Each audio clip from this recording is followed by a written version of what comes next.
ননদিনী আমাকে 24 বার ফোন করে ফ্রিতে জ্ঞান দেয়, বৌদি শ্বশুর শাশুড়িকে দেখবে, তোমার শ্বশুর শাশুড়ি একটু খিটখিট করে, তবে ওরা খুব ভালো মনের মানুষ, তুমিও তো একদিন কারোর না কারোর শাশুড়ি হবে, বলো বৌদি। এসব শুনে শুনে তো আমাদের কান পচে গেছে, ফোন করলেও একই কথা, আবার বেড়াতে এলেও তাই। তো অনেকদিন থেকেই ননদটা, বৌদি দাদা তো বাড়িতে থাকে না, বাবা মাও তীর্থে যাচ্ছে, তুমি বরং বাড়িতে না থেকে আমার কাছেই কটা দিন থেকে যাও, প্রিন্সেরও কদিন প্রীতের সাথে ভালো সময় কেটে যাবে, দুজন মিলে খেলাধুলো মজা করবে।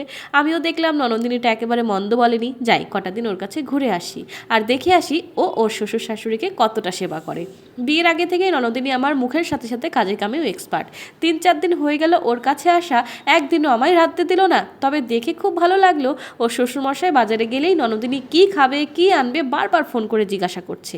আমরা গিয়েছি, কাজের চাপ বেড়েছে বলে ওর শাশুড়িটাও বেশ হাতে পাতে কাজ করে দিচ্ছে। আর এদিকে আমার ননদিনীও কম চায় না, আমাদের জন্য ভালো মন্দ পাটিসাপটা বানিয়েছে শ্বশুরমশাইয়ের সুগার, তাই ওনার জন্য চিনি ছাড়া ডিম আলু সবজি দিয়ে কী সুন্দর পাটিসাপটা বানিয়ে দিয়েছে। হ্যাঁ, ননদিনীও তার পুরো ফ্যামিলির সাথে থেকে বুঝলাম ননদিনী আমায় ফ্রিতে মোটেই জ্ঞান দেয় না, তবে তার বুঝতে ভুল আছে, তার বাবা মা তার শ্বশুর শাশুড়ির মতো এতটা ফ্রি মাইন্ডেড না। একটু ভালোবাসা কেয়ার দুই দিক থেকে থাকলে তবেই হয়তো এত সুন্দর একটা সংসার তৈরি হয়। আপনারাই বলুন, একটা ভালো সংসার শুধু কি বৌমার একার চেষ্টাতেই সুন্দরভাবে তৈরি হতে পারে? আপনাদের মন্তব্যটি কমেন্ট বক্সে অবশ্যই জানিয়ে যাবেন।